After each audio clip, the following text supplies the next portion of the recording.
सबको जय यीशु। तो आज के इतवारी वचन घोषणा एवं चंगाई आराधना में मैं आप सबों का हार्दिक स्वागत करता हूँ। 40 काल 40 का 5वां रविवार और आज का सुसमाचार यूहन्ना के सुसमाचार अध्याय 8 वाक्य संख्या 1 से 11 तक से है।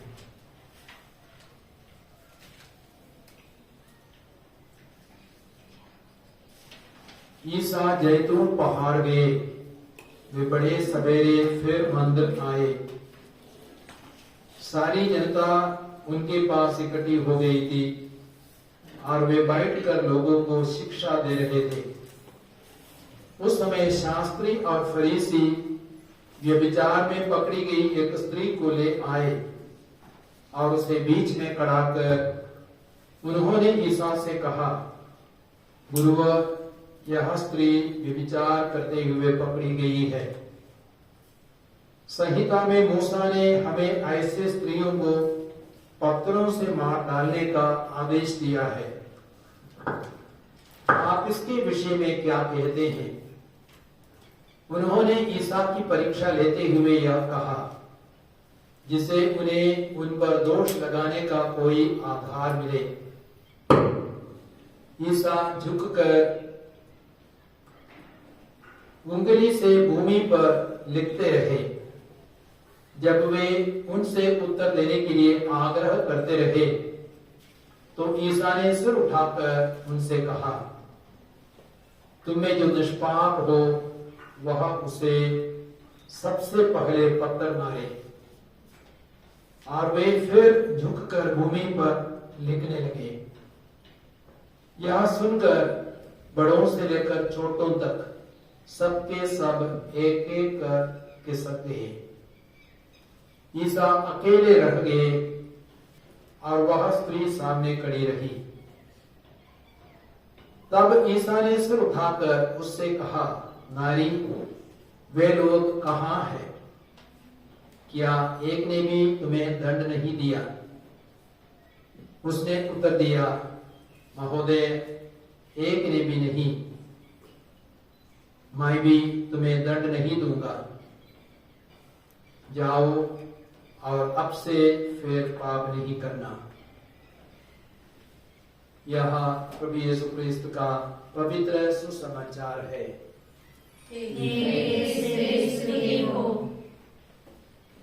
Praise the Lord.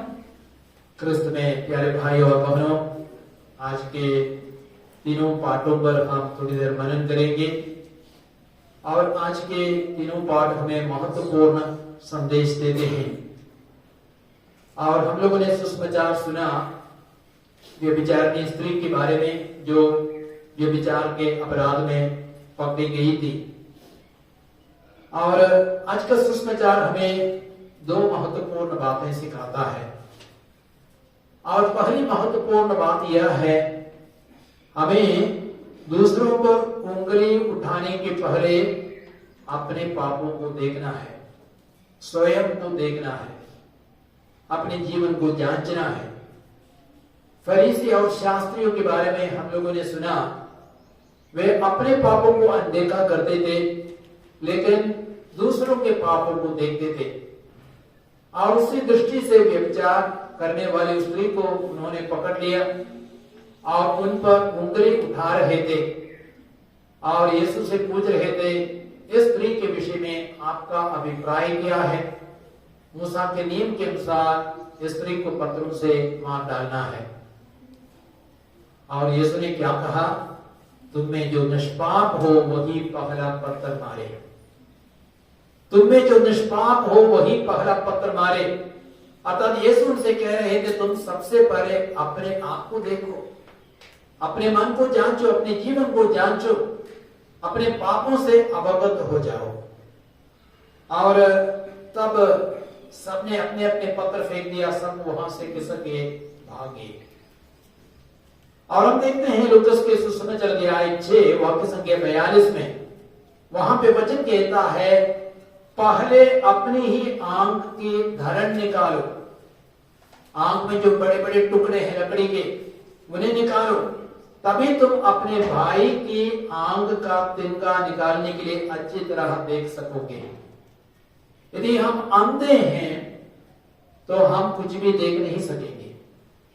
यदि हमारी आंखों में बड़े बड़े लकड़ी के धरण है तो हम दूसरों की आंखों में जो धरण है उसको निकालने के लिए सक्षम नहीं होंगे। तो हमें सबसे पहले अपने को सुधारना है, तभी हम दूसरों को सुधारने में सक्षम होंगे। Praise the Lord. और आज का एक दूसरा संदेश है, सुसमाचार का एक दूसरा संदेश है, प्रभु यीशु दंड देने नहीं आए बल्कि उद्धार करने आए हैं। यीशु ने उस पापी स्त्री से क्या कहा? क्या किसी ने तुम्हारा न्याय नहीं किया? क्या किसी ने तुम पर तुम्हें दंड नहीं दिया? और पापी स्त्री बोली किसी ने भी नहीं। तो यीशु क्या बोले? मैं भी तुम्हें दंड नहीं दूंगा, फिर से पाप ना करो। Praise the Lord, praise the Lord. और उस स्त्री का न्याय करने के लिए सिर्फ यीशु ही योग्य थे, क्योंकि यीशु पूर्ण रूप में निष्पाप थे, उसमें कोई कलंक नहीं था। यीशु पत्थरों से उसको मार सकता था और वह न्याय कर सकता था, लेकिन यीशु ने उसका न्याय नहीं किया, लेकिन उसको माफ किया और एक मौका दिया अपने जीवन को सुधारने के लिए। तो इसलिए मत्ती के सुसमाचार अध्याय 9:13 में यीशु क्या कहते? मैं धर्मियों को नहीं पापियों को बुलाने के लिए आया हूँ। लूकस के सुसमाचार अध्याय 19:10 में यीशु कहते हैं, जो खो गया था मानव पुत्र उसी को खोजने और बचाने के लिए आया है। यूहन्ना के सुसमाचार अध्याय 4 में हम देखते हैं, यीशु सामान्य स्त्री की खोज में गया और जब उससे मिला, उसके सारे पापों को माफ किया, उसको संजीवन जल से पवित्र आत्मा से भरा, उसके जीवन को पलट दिया, बदल दिया और वह यीशु का सुंदर साक्षी बन गई। तो यीशु हमें दंड देने के लिए नहीं, लेकिन हमारा उद्धार करने के लिए आए। और अन्य पाठों से हमें एक मुख्य संदेश, एक तीसरा संदेश मिलता है। वो क्या है? पहला पाठ हमें बताता है कि हमें अपनी पिछली बातों को भूल जाना है, एक नया जीवन प्रारंभ करना है। और पहला पाठ इसायाह के ग्रंथ अध्याय 43 से दिया गया है और वाक्य संख्या 18 में वचन कहता है, पिछली बातें भुला दो, पुरानी बातें जाने दो, देखो मैं एक नया कार्य करने जा रहा हूं, वह प्रारंभ हो चुका है। और आगे वचन कहता है, मैं मरुभूमि में मार्ग बनाऊंगा और उजाड़ प्रदेश में पथ तैयार करूंगा। तो वचन कहता है पिछली बातें भुला दो और एक नया जीवन प्रारंभ करना है। और यहूदी लोग कहां थे? निर्वासन में थे। पापों के कारण देव मूर्तियों की पूजा करते थे, अन्य बड़े बड़े पापों में वे गिर गए थे और इसलिए उनके जीवन में बहुत बड़ा संकट आया, बहुत बड़ी विपत्ति आई। राजा नेबुकदनेस्सर ने उन पर हमला किया और उनको बाबुल में निर्वासित किया। लगभग 50 वर्षों तक वे बाबुल की गुलामी में थे और वे इसलिए दुख कष्ट सह रहे थे। अब प्रभु ने सांत्वना देते हुए कहते, पिछली बातें भुला दो, मैं तुम्हारे एक नया कार्य करने जा रहा हूं, मैं मरुभूमि में तुम्हारे लिए मार्ग तैयार करूंगा। और जैसे प्रभु ने कहा वैसे ही प्रभु ने किया।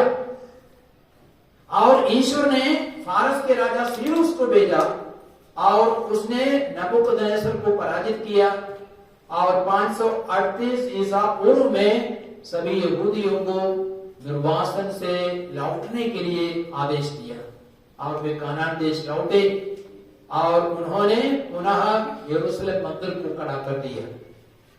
तो जैसे प्रभु ने कहा वैसे ही प्रभु ने पूरा किया। तो हमें भी अपने पिछले जीवन को छोड़ना है, पुरानी बातों को, पुराने पाप में आचरण को, स्वभाव को त्यागना है। यदि आप पूरी प्रकृति को देखेंगे, प्रकृति हमें क्या सिखाती है? हम चालीसा काल में हैं। चालीसा को अंग्रेजी में क्या कहते हैं? लेंथ कहते हैं। और लेंथ का एक पुराना अर्थ क्या है? वसंत ऋतु यानी स्प्रिंग। और वसंत ऋतु की क्या विशेषता है? पूरी प्रकृति में एक परिवर्तन को हम देखते हैं। आप पेड़ों को देखेंगे, बादाम के पेड़ों को और नीम के पेड़ों को देखेंगे तो वे क्या करते हैं? अपने पुराने पत्तों को झाड़ देते हैं और उनमें नए पत्ते अंकुरित होते हैं। कुछ अन्य पेड़ों को देखेंगे, जैसे कि आम के पेड़ों को देखिए, कटहल के पेड़ों को देखिए, वहां पे क्या हो रहा है, वे फूल रहे हैं, फल रहे हैं, और वे सभी 40 काल में हो रहा है। अतः प्रभु हमसे कह रहे हैं, तुम प्रकृति को देखो, प्रकृति से सीखो। मैंने सब कुछ बनाया, तुम अपने पुराने आचरण को त्याग दो, एक नए आचरण को, नए स्वभाव को अपनाओ, और तुम्हें भी फलना फूलना है, पवित्र आत्मा के फलों से भरना है। पवित्र आत्मा के फल क्या है? प्रेम, आनंद, शांति, सहनशीलता, मिलनसारी, दयालुता, ईमानदारी, सौम्यता और संयम। तो प्रभु ने जो संसार को बनाया है, वो संसार और सारी प्रकृति हमें यही सिखाती है। और इस 40 काल में हमें भी पेड़ पौधों की तरह बनना है, नया बनना है, फल उत्पन्न करना है। और मैं एक व्यक्ति के बारे में पढ़ रहा था, उसका नाम आल्विन मैथ्यू। वह एक बहुत बड़ा गुंडा था, बहुत बड़ा हत्यारा, उसने 2 जन की हत्या की, और उसके मन में इतना क्रोध था, उसने क्या किया, हत्या करने के बाद चाकू में जो खून था उसको शराब में मिला दिया और उसको पीने लगा। और इतना कठोर दिल का आदमी। और तो शत्रुओं ने उसको भी पकड़ा, उसको मारा, पीटा बुरी तरह, और उसकी हड्डी हड्डी टूट गई। पुलिस ने भी उसको गिरफ्तार किया, तब वो अस्पताल में था, और उस अवस्था में वो मरना चाहता था, जीना नहीं चाहता था। लेकिन 2 सिस्टर लोग उसके पास गई, उसके लिए प्रार्थना करने के लिए गई। वह सिस्टरों से भी मिलना नहीं चाहता था, लेकिन बार बार अनुरोध करने पर वह तैयार हो गया। तो सिस्टरों ने उसके लिए प्रार्थना की, और सिस्टरों ने उसको एक संदेश दिया, तुम्हारा जीवन बदल जाएगा, तुम्हें एक नया जीवन प्रभु प्रदान करेंगे, और तुम संसार में यीशु के साक्षी बन सकोगे। और वचनों ने उसके दिल को स्पर्श किया। आहिस्ते आहिस्ते उसने अपने पापों के लिए पश्चाताप किया, और वो जेल में अपना समय बिताने के बाद जेल से उसको छुटकारा मिला, और उसके बाद उसने एक नया जीवन जीना प्रारंभ किया। उसने एक शांति भवन नामक आश्रम को खोला। विशेष करके आज वह कई सारे मानसिक रोगियों की सेवा करते हैं, और YouTube में आप उसके बारे में देख सकते हैं। आल्विन मैथ्यू, उसका पूरा जीवन पलट गया, बदल गया। तो आज प्रभु हमें क्या संदेश देते हैं? हमें भी अपने पुराने जीवन को छोड़ना है, एक नए जीवन को हमें प्रारंभ करने की आवश्यकता है। Praise the Lord. और आज का जो दूसरा पार्ट है, फिलिपियों का पत्र अध्याय 3, वहां पे वाक्य संख्या 13 और 14 में भी संत पौलुस यही संदेश देते हैं। पीछे की बातें भुलाकर और आगे की बातों पर दृष्टि लगाकर मैं बड़ी उत्सुकता से अपने लक्ष्य की ओर दौड़ रहा हूं, ताकि मैं स्वर्ग में वह पुरस्कार प्राप्त कर सकूं जिसके लिए ईश्वर ने हमें ईसा मसीह में बुलाया है। तो संत पौलुस भी हमें मालूम है, वह एक अत्याचारी था, और उसने भी हत्या की थी, वध किया था। लेकिन जब ईसा मसीह से उसका साक्षात्कार हो गया, उसका जीवन पलट गया, उसका जीवन बदल गया। वह सुसमाचार का सबसे बड़ा प्रचारक बन गया, ईसा मसीह का सबसे बड़ा प्रेमी बन गया, और जगह जगह में जाकर के उसने सुसमाचार की घोषणा की, कलीसियाओं की स्थापना की। Praise the Lord. तो हमें भी अपने पिछले जीवन को त्याग कर हमें स्वर्ग राज्य की ओर दौड़ना है। उत्सुकता से स्वर्ग राज्य को लक्ष्य बना करके दौड़ना है। और हमारा स्वदेश क्या है? स्वर्ग है। फिलिपियों के पत्र अध्याय 3:20 में संत पौलुस कहते, हमारा स्वदेश स्वर्ग है, जहां से आने वाले मुक्तिदाता के राह हम देखते हैं। तो हमारा स्वदेश ये भारत नहीं है, या अमेरिका नहीं है, या इंग्लैंड नहीं है। हमारा स्वदेश स्वर्ग है। ये जो भारत, इंग्लैंड, अमेरिका थोड़े समय के लिए रहेगा, उसके बाद सब कुछ चला जाएगा, नष्ट हो जाएगा। तो हमारा स्वदेश स्वर्ग है, जो हमेशा हमेशा के लिए बना रहेगा, और जहां हम ईश्वर की संगति में, ईश्वर के प्रेम और आनंद में समय बिता सकेंगे, जीवन बिता सकेंगे, हमेशा हमेशा के लिए स्वर्ग राज्य में हम बने रहेंगे। Praise the Lord. हालेलुया। और आज का दूसरा पाठ हमें एक और संदेश देते हैं, और वो क्या है? यीशु मसीह को जानना सर्वश्रेष्ठ लाभ है। क्या सर्वश्रेष्ठ लाभ है? यीशु मसीह को जानना सर्वश्रेष्ठ लाभ है। इसलिए संत पौलुस कहते फिलिपियों के पत्र अध्याय 3, 8 और 9 में, मैं यीशु मसीह को जानना सर्वश्रेष्ठ लाभ मानता हूं। उस ज्ञान की तुलना में अन्य सभी चीजों को पूरा समझता हूं, वे कुछ भी नहीं है। तो इसका मतलब क्या है? कोई समझते हैं डॉक्टर बनना सबसे बड़ी बात है, इंजीनियर बनना सबसे बड़ी बात है, मेडिसिन को जानना, विज्ञान को जानना, वैज्ञानिक बनना सबसे बड़ी बात है। लेकिन संत पौलुस कहते हैं, मैं यीशु मसीह को जानना सर्वश्रेष्ठ लाभ मानता हूं। उस ज्ञान की तुलना में अन्य सारी वस्तुओं को मैं थोड़ा समझता हूं, वे कुछ भी नहीं है। एक वैज्ञानिक के बारे में मैंने पढ़ा, जिसका नाम है जेम्स टूर, और वो बहुत बड़ा वैज्ञानिक था। और संसार में जो 50 बुद्धिजीवी है उसमें एक है। वह अमेरिका के अन्य देशों की कई सारी यूनिवर्सिटीज में वह लेक्चर करता है, आज भी जीवित है। कई सारे अवार्ड्स उसने जीत लिया है और सैकड़ों रिसर्च पेपर्स उसने तैयार किया है। लेकिन वो यीशु मसीह को नहीं जानता था।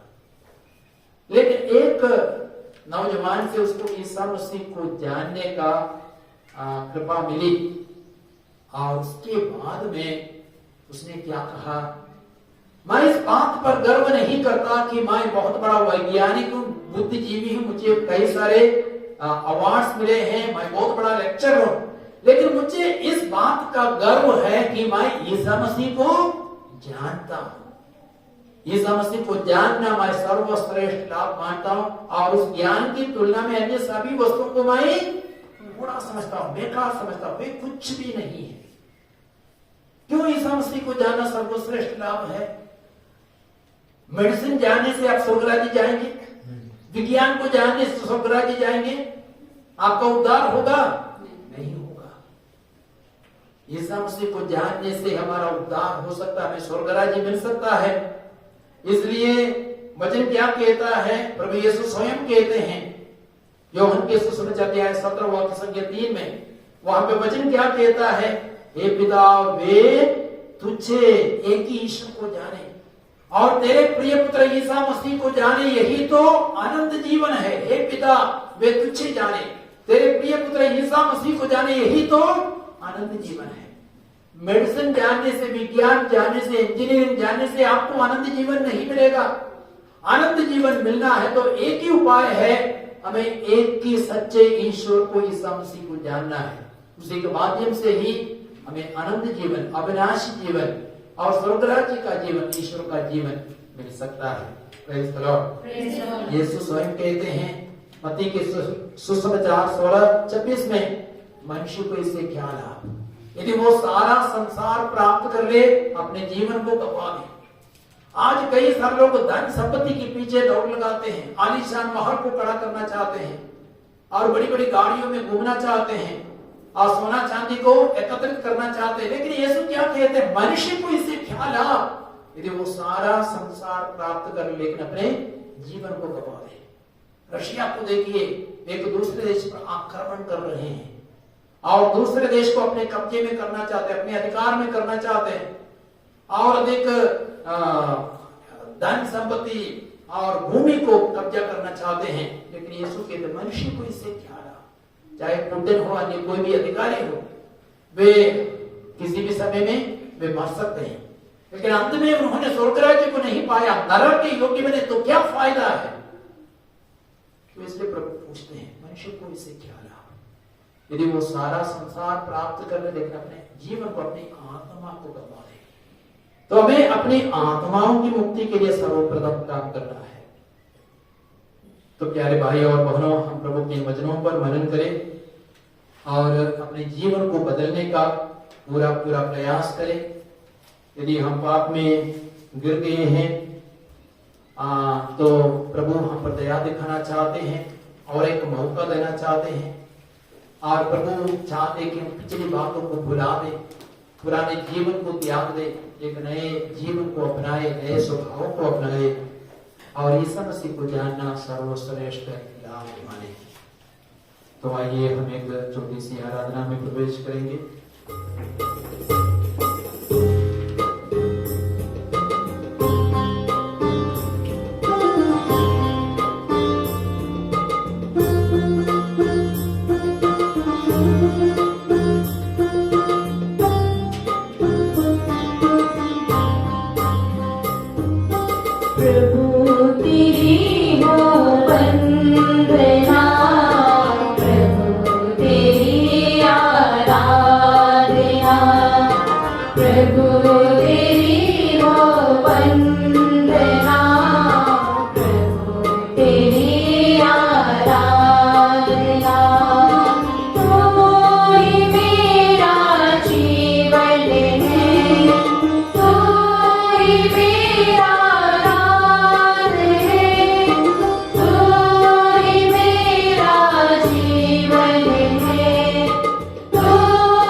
अपने आप को प्रभु के चरणों में समर्पित करें।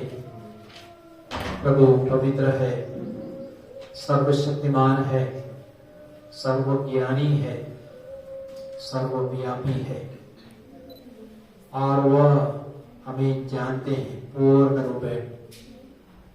हमारे पुण्य, हमारे गुण और साथ ही साथ हमारे सारे पापों को, कमजोरियों को वह प्रभु जानते हैं। हम अक्सर दूसरों पर उंगली उठाते हैं, दूसरों पर दोष लगाते हैं, लेकिन प्रभु चाहते हैं कि हम अपने को देखें, अपने को जांचें। फरीसी शास्त्री सिर्फ दूसरों के पापों को देखते थे,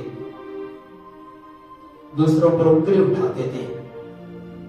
इसलिए इसने उनसे कहा, तुम्हें जो निष्पाप हो वही पहला पत्थर मारे। प्रभु यीशु कहते हैं, पहले अपनी ही आंख की धरन निकालो, तब तुम दूसरों की आंखों में तिनका निकालने के लिए देख सकोगे। आइए हम अपने पापों से अवगत हो जाएं। हम लोगों ने कौन कौन से पाप किए, कौन कौन से अपराध किए।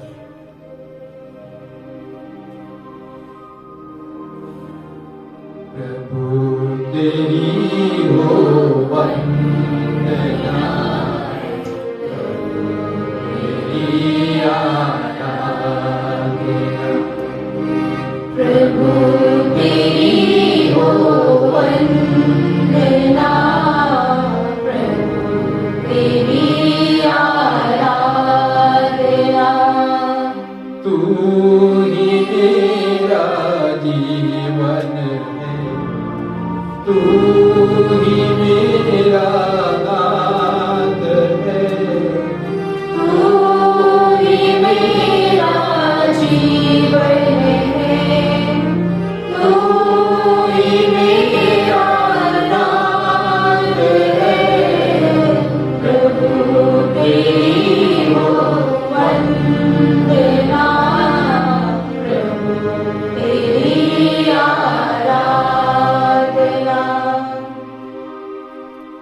आइए हम यीशु को अपने उद्धारकर्ता के रूप में स्वागत करें, क्योंकि यीशु कहते मैं धर्मियों को नहीं पापियों को बुलाने के लिए आया हूं।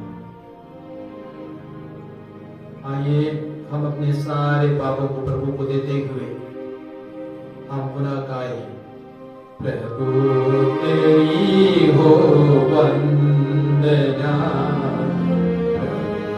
तेरी आराधना, प्रभु तेरी हो वंदना, प्रभु तेरी आराधना। तू ही मेरा मार्ग है, तू ही मेरी ज्योति है, तू ही मेरा मार्ग है, तू ही मेरी ज्योति है। प्रभु तेरी हो वंदना, प्रभु तेरी आराधना। प्रभु कहते हैं एफेसियों के पत्र अध्याय 4 वाक्य संख्या 22 से 24 तक में आप अपने पुराने स्वभाव को, पुराने आचरण को छोड़ दें, एक नए स्वभाव को, नए आचरण को अपनाएं जो ईसा मसीह के अनुरूप है। हम लोगों ने अपने पापों के कारण अपने हम तो पवित्र बनाए गए थे, ईश्वर ने हमें पवित्र बनाया था, लेकिन पापों के कारण हम लोगों ने उस पवित्रता को खो दिया। हम शैतान जैसे बन गए, शैतान के स्वभाव को हमने अपनाया। और आज प्रभु चाहते हैं उस पहले आचरण को, पुराने स्वभाव को त्याग दें, नए आचरण को, नए स्वभाव को अपनाएं। प्रभु तेरी हो वंदना, तेरी आराधना, प्रभु तेरी हो वंदना, प्रभु तेरी आराधना। तू ही मेरा सत्य है, तू ही मेरा स्वामी है, तू ही मेरा सत्य है, तू ही मेरा स्वामी है। प्रभु तेरी हो वंदना, प्रभु तेरी आराधना। संत पौलुस कहते हैं मैं ईसा मसीह को जानना सर्वश्रेष्ठ लाभ मानता हूँ और उस ज्ञान की तुलना में अन्य सभी वस्तुओं को मैं कूड़ा समझता हूँ, तुच्छ समझता हूँ। हमें भी ईसा को जानना सर्वश्रेष्ठ लाभ माने, ईसा को अपने जीवन में प्रथम स्थान, पहला स्थान प्रदान करें, साथ ही साथ ईसा को अपने जीवन का आधार माने, जीवन का केंद्र माने, जीवन का लक्ष्य माने, जीवन माने, नाथ माने, सब कुछ माने। प्रभु तेरी हो वंदना, प्रभु तेरी आराधना, प्रभु तेरी हो वंदना, प्रभु तेरी आराधना। प्रभु तेरी हो वंदना, तेरी आराधना, प्रभु तेरी हो वंदना, प्रभु तेरी आराधना।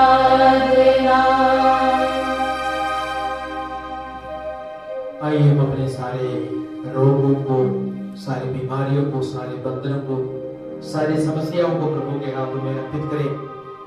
और निर्गमन ग्रंथ अध्याय 23 वाक्य संख्या 25 से 28 तक में प्रभु का वचन कहता है, तुम अपने प्रभु ईश्वर की सेवा करोगे और वह तुम्हारे अन्न जल को आशीर्वाद देगा, और मैं तुमसे बीमारियां दूर रखूंगा। ना तो तुम्हारे देश में गर्भपात होगा और न कोई बांझ रहेगी। मैं तुम्हारी आयु के दिन बढ़ाऊंगा। तो ये प्रभु का वचन है। यदि हम प्रभु की सेवा करेंगे, प्रभु हमारे अन्न जल को, हमारे भोजन को, हमारे पानी को आशीर्वाद प्रदान करेंगे। सब प्रकार की बीमारियों को प्रभु हमसे दूर रखेंगे। हाँ, हमें प्रभु की सेवा करनी है। और तब गर्भपात नहीं होगा। कितने सारे महिलाओं के गर्भपात यूं ही हो जाते हैं, तो बच्चे को जन्म नहीं दे पाती है। ना कोई बांझ रहेगी। प्रभु का वचन कहता है, मैं तुम्हारी आयु के दिन बढ़ाऊंगा, तुम्हारी उम्र को मैं बढ़ाऊंगा। हाँ, एक शब्द है, हमें प्रभु की सेवा करनी है, उस प्रभु की आराधना करनी है, प्रभु के आदेशों को मानना है। आइए हम अपने सारे रोग बीमारियों को प्रभु के हाथों में अर्पित करें और मेरे पीछे प्रभु के इन वचनों को दोहराएंगे। प्रभु आपका वचन कहता है, प्रभु आपका वचन कहता है, तुम अपने प्रभु ईश्वर की सेवा करोगे, तुम अपने प्रभु ईश्वर की सेवा करोगे, और वह तुम्हारे अन्न जल को और तुम्हारे अन्न जल को आशीर्वाद देगा, आशीर्वाद देगा, और मैं तुमसे बीमारियां दूर रखूंगा। दूर रखूंगा। ना तो तुम्हारे देश में ना तो तुम्हारे देश में गर्भपात होगा, गर्भपात होगा, और ना कोई बांझ रहेगी। और ना कोई बांझ रहेगी। मैं तुम्हारी आयु के दिन बढ़ाऊंगा, मैं तुम्हारी